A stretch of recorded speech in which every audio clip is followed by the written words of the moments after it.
आखिर 9 दिन तक ही क्यों मनाया जाता है नवरात्रि का त्योहार? जाने क्या है पौराणिक कथाएं और साथ ही समझें विज्ञान क्या कहता है। रविवार से शारदीय नवरात्रि का पर्व शुरू हो रहा है। हिंदुओं के लिए यह पर्व काफी महत्व रखता है। नवरात्रि का यह पर्व साल में 2 बार मनाया जाता है। इन 9 दिनों माँ दुर्गा के अलग अलग स्वरूपों की पूजा अर्चना की जाती है। भक्त पूरे मन से माँ की भक्ति में लीन हो जाते हैं। मंदिरों में अलग ही वातावरण होता है। हर जगह सकारात्मक ऊर्जा ही महसूस होती है। आखिर ये नवरात्रि का पर्व 9 दिनों तक ही क्यों मनाया जाता है? ये सवाल हम में से कितनों के दिल में कई बार आता है, लेकिन हमें इसका सही जवाब नहीं पता होता।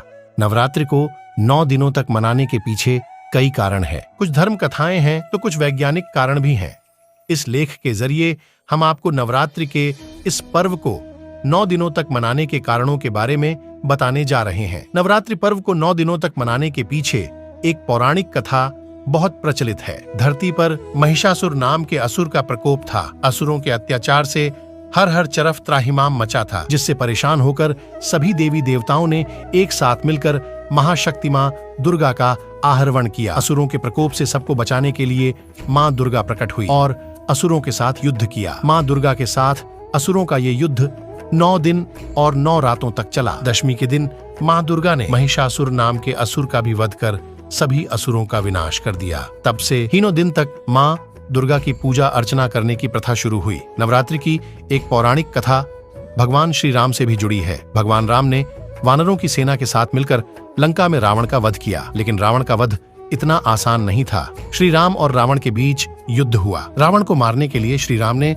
9 दिनों तक देवी अनुष्ठान किया। आखिरी दिन देवी माँ प्रकट होकर भगवान श्री राम को जीत का आशीर्वाद दिया, जिसके बाद दशमी के दिन भगवान श्री राम ने रावण का वध किया। नवरात्रि को 9 दिन तक मनाने के पीछे ये भी एक प्रथा है। एक और पौराणिक कथा के अनुसार देवी माँ ने त्रिकुट पर्वत के पास एक गुफा में 9 महीने तक तपस्या की। आज के समय में इस पवित्र गुफा को अर्धक्वांडी गुफा के रूप में जाना जाता है।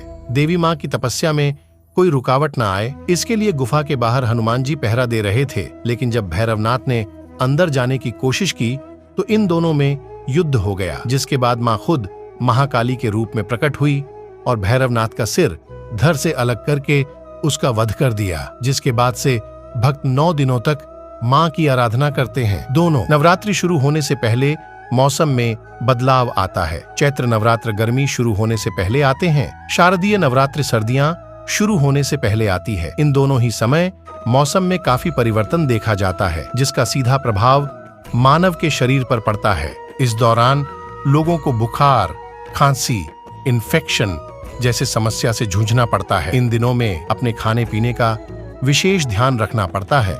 इसलिए इन 9 दिनों लोगों को फल, कम और आसानी से पचने वाले भोजन खाने की जरूरत होती है। हमारे पूर्वजों को इस बात का पता था, इसलिए उन्होंने व्रत रखने के साथ देवी की पूजा अर्चना भी शुरू की, ताकि आने वाली पीढ़ी माँ दुर्गा की भक्ति के साथ व्रत रखकर इस बदलते मौसम में अपना ध्यान रख सकें।